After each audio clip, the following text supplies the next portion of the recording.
The punishment of those responsible is necessary to give meaning to the suffering of millions. That was said by an Allied leader in 1945. Many things were discussed in the aftermath of World War II, the situation in Poland, the United Nations, the splitting up of Germany, yet a task which often flies under the radar when assessing the talking point at both the Yalta and Potsdam conferences is the war crime trials. The Grand Alliance had many questions to answer. What kind of justice should follow a war like this? Is it possible to have justice without revenge? Another senior Allied leader in 1945 said, "We must not allow ourselves to be guided by the spirit of vengeance. Justice, not vengeance, must be our guide." So hello, and welcome back to the IGCSE History Podcast, where the topic today is the Nuremberg Trials. The first question is, why were the Nuremberg Trials held, and what problems were they trying to solve after World War II? Well, after the Second World War, the Nuremberg Trials were held to punish the senior members of the Reich and of the Axis for their war crimes and other crimes during the Second World War. They occurred from December 1945 to October 1946. They were very public to make them seem very honest and to prevent accusations of guilt being produced under the duress of the Nazis. And some of the problems they aimed to solve were, obviously before the 19th century, rules of war were very informal and temporary, and the Nuremberg trials tried to create a base for international law they could punish the Germans on, and build a base that future criminal courts could use to punish future criminals. Many crimes during World War II were actually legal under Nazi law, and that raised the question, how do you punish legal evil? There was no existing international court, so the Allies led the Nuremberg trials, and they had to create new legal principles in fear that failing to prosecute them would allow denial and revisionism. The Nuremberg trials were held to hold Nazi leaders accountable for unprecedented crimes, especially the Holocaust. They also wished to avoid mob justice or summary executions, and instead use a legal process to establish a historical record of Nazi crimes, to show that state power does not excuse mass murder. Yeah, I think just following on from that, the Allies had fought World War II as a moral war against fascism, racial ideology and mass violence. And if the Allies simply shot or executed the Nazi leaders, like in previous wars, especially in the 19th century, it would contradict everything they claimed to stand for during the war. Winston Churchill specifically initially did favour these summary executions, but it was the Americans especially that argued that this would turn the Nazis into martyrs and undermine the moral authority of the victory. I think another reason, just as to why the Nuremberg trials were held, is denazification. Germany had been ruled under Nazism for quite a while before the end of World War II, and it was the Allies' main aim to end this rule of fascism and start a democratic rule in Germany, which is why it was split into four zones after the war. But it was a generally accepted fact that that Germany needed to be cleansed of the Nazis, and those that were in support of Hitler's regime had to be punished. So the main way that they would stop the spread of Nazism and also purge those people who supported the fascist movement was through a war crime trial. Not only was this a sort of deterrence, but it was also retribution. Yeah, I think just finally with the Allied aims and the problems they were trying to solve with Nuremberg, the Allies, similar to what I said before, they wanted punishment. They wanted it to look like law, not vengeance. They didn't want it to appear as revenge. They wanted to maintain their image of justice. And I think Nuremberg was designed to show that even the most hated criminals would be judged according to evidence, legal argument and procedure rather than just pure revenge. And this mattered not just internationally, but inside Germany. And these trials were meant to demonstrate to the ordinary German civilian that these crimes were real. It was to, I think, spread awareness as well about the atrocities committed during the war, and that they were organised at the top of the Nazi regime. And I suppose get across a message that it's not everyone at the bottom who's responsible, but they're sort of showing who was responsible for these atrocities, and that morally they are indefensible. Another aim was prevention. By handing down severe punishments, the Allies sent a warning to future leaders that war crimes would have consequences. The trial also exposed the full truth about Nazi atrocities through evidence and testimony, making denial impossible. I mean, so obviously now we know why they were held, but who was actually on trial at Nuremberg is quite an important question, and which type and level of crimes were focused on. Does anyone want to start off? Ishan? Senior Nazi leaders such as political, military and economic elites, such as Hermann Göring, were on trial, not necessarily ordinary soldiers. According to the legacy of Nuremberg, the trials focused on three main categories of crimes. Crimes against peace, such as planning an aggressive war crimes like violations of the laws of war, and crimes against humanity, including genocide, mass murder and persecution of civilians. This focus reflected the belief that responsibility lay within decision makers who planned and directed atrocities, rather than those with little power or choice. I think also it's quite important to note that throughout the trials, when the 24 major Nazi leaders were indicted, is that the lead prosecutor, Jackson, created a sort of framework that would prohibit the Germans from discussing the causes of war and from pleading, and forgive my pronunciation, tu coque, you did it too, or from asserting that the law under which they were being tried was ex post facto. So that means that the law had not been established when the crimes were committed. Now, this brings us into a question that we'll be answering a bit later on, is that Allied crimes were made exempt from prosecution, which led most people in the world, or at least some observers, to label the trial as victor's justice. But looking on to more at who was trialled, there were a few absentees at the trial. There was Robert Ley, who was not there as he committed suicide, Gustav Krupp, who was unfit to stand trial, and some of the key figures from the Nazis was Hermann Göring, the Luftwaffe chief, Rudolf Hess, the deputy Führer, and Albert Speer, the armaments minister. Does anybody have anything to say about the level of crimes that they were being prosecuted for?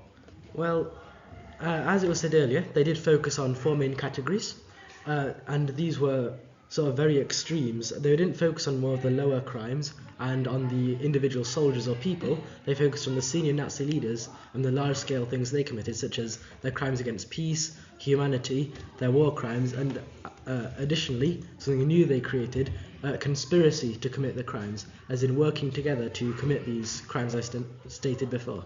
Yeah, I think basically I'm just going to sort of take a couple of those and expand on them. So, with crimes against peace, this meant planning and waging an aggressive war.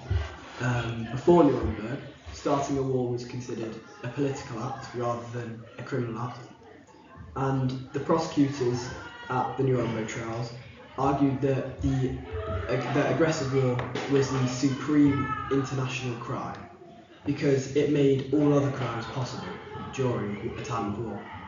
So, however, some critics of the Nuremberg Trials argue that this was retroactive justice, but supporters generally argue that without this charge, leaders could always escape responsibility. There were also war crimes in general, which were violations of established laws of war, which included killing civilians, mistreatment of prisoners of war, and hostage taking.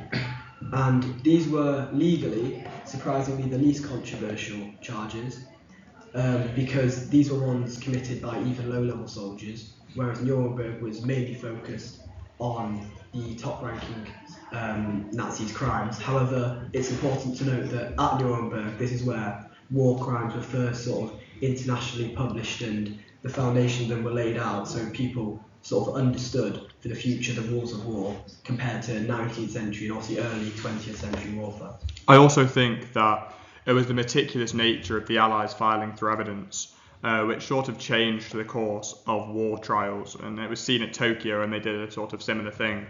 The trials lasted themselves 216 days, and over 100,000 German documents, 25,000 photographs, and extensive film footage of Nazi atrocities was examined.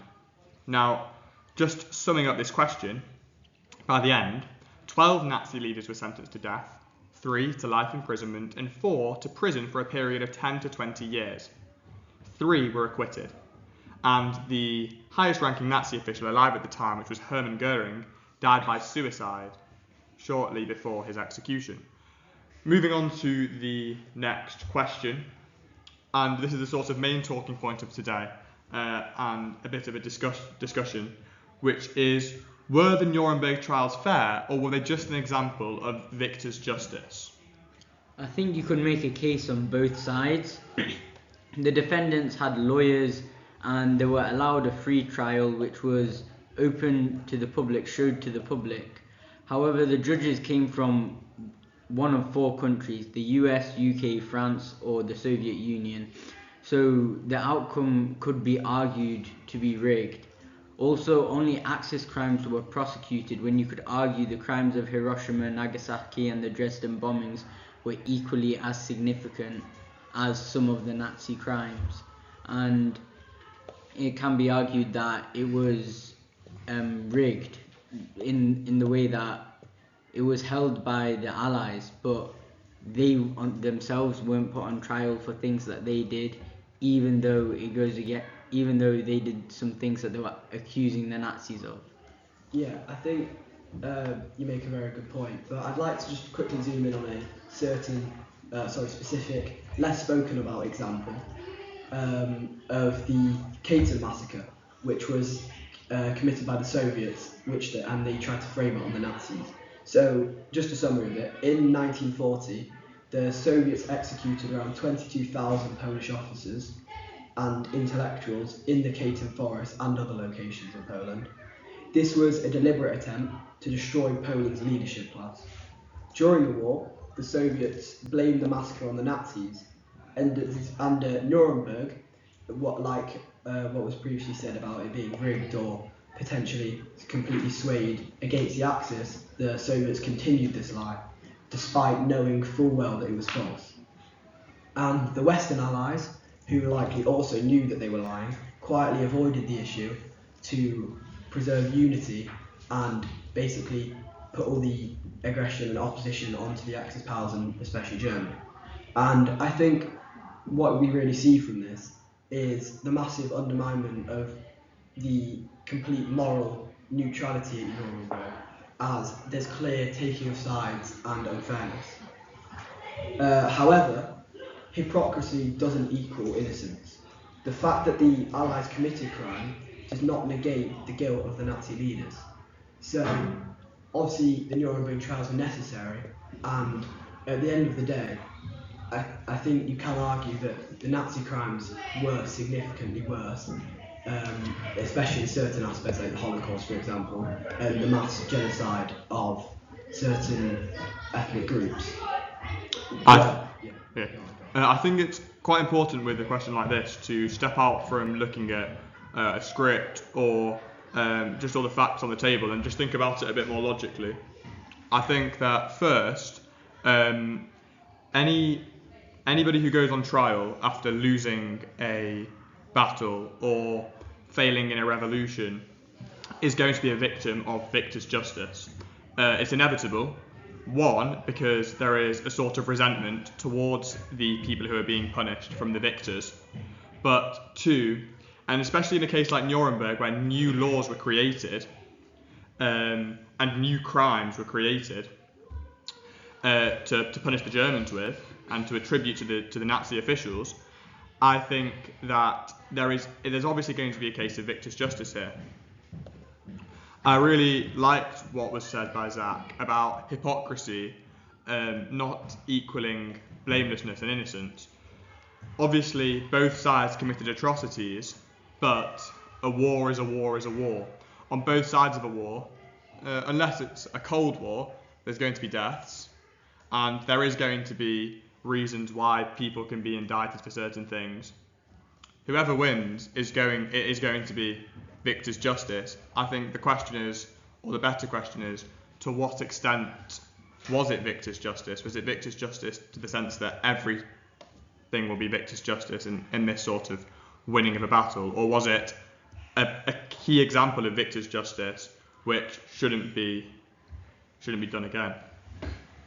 Another reason why some argue the trials were unfair is that many Nazis were deeply indoctrinated by propaganda and often acted under fear of coercion. From school to military, the Nazi regime controlled information, glorified obedience, and punished those who disagreed. Critics say this made it difficult for some individuals to act freely and make their own moral choices, so punishing them as fully responsible could be seen as unfair. And that segues us really nice into the next question, which is, to what extent should individuals be held responsible for crimes committed under orders from a government or a military? Does anybody have anything to start us off? I think just a bit of background. Before World War II, the following orders excuse was widely accepted as defence, but Nuremberg completely rejected this. So the tribunal ruled that orders may explain why some acted, like low-level soldiers. They may reduce punishment for some, but they do not by any means remove responsibility, because the logic was simple. If obedience fully excuses a crime, then any atrocity can be legalised by a state. However, Nuremberg did recognise degrees of responsibility. A senior official who designs genocide bears more guilt than a conscript under threat of execution for not following orders. So I think, does anyone have anything to say? I think if we go with to what extent, then the Nuremberg Trials definitely established that, in essence, following orders was not a valid defence for crimes against humanity, which was crucial at the time because it rejected the idea that individuals could escape responsibility by hiding behind their authority. However, the courts did consider rank and choice when sentencing, which balanced their approach and recognised that while pressure existed, individuals still had moral agency, especially those senior figures who designed or encouraged criminal policies and actually played a large role in the decisions that created those human crimes. I think it's also important to look at, ironically, a Prussian military strategist called Karl von Clausewitz, who mentioned that war is always going to be inevitable. War, he said, and I think I'm quoting this right, war is a continuation of politics by other means. I think that because of this inevitability of war, it shouldn't be that individuals are to be held responsible for crimes committed under orders, but people do have free agency and people do have free will. And it's quite an interesting, there's an interesting video where Nazi officials and SS operators who took part or contributed to the death of Jews at concentration camps watched video footage of the atrocities that they had committed seemingly under orders. And I think this is also answering in tandem the next question, which is how the Nuremberg Trials changed international law and the way that crimes are dealt with today. Because now that we have this realisation of the atrocities that can occur when following orders, especially if people view that war is inevitable, that was also said by Nietzsche as well, it's that people who are acting on behalf of a governing body shouldn't be tried to the same extent as the people who gave them the motives and told them what to do. But there is a sort of punishment that they'll have to pay, because that's how the justice system works. Does anybody have anything to say on the last question about how did the Nuremberg Trials change international law and the way war crimes are dealt with today before we round off? I think the trials transformed international law today by establishing that individuals and not just states can be held accountable for those international crimes. The legacy of Nuremberg explains that they laid the foundations for later institutions, such as the International Criminal Court and modern human rights law. Concepts like crimes against humanity are now globally recognised, and genocide is a prosecutable crime under international law. I would say that the Nuremberg trials really paved the way for modern justice systems such as the International Criminal Court, and it also outlined the key crimes in war, because before World War II there weren't a given list of crimes that you could commit in war, and in war it was more like anything goes, whereas now there's a rigid set of rules that countries must follow in a war to conduct themselves justly. Yeah, I think just to sum up before Sam finishes off, I think this is somewhat linking back to the last question, but some acts are so extreme that no order can justify them. That was the final thing I wanted to say about the last one. But for this fifth question, I think Nuremberg established, one, crimes against humanity is a legal category, that individuals, not just states, can be prosecuted, especially the heads of state are not immune from law, and that I was following orders is no longer full defence.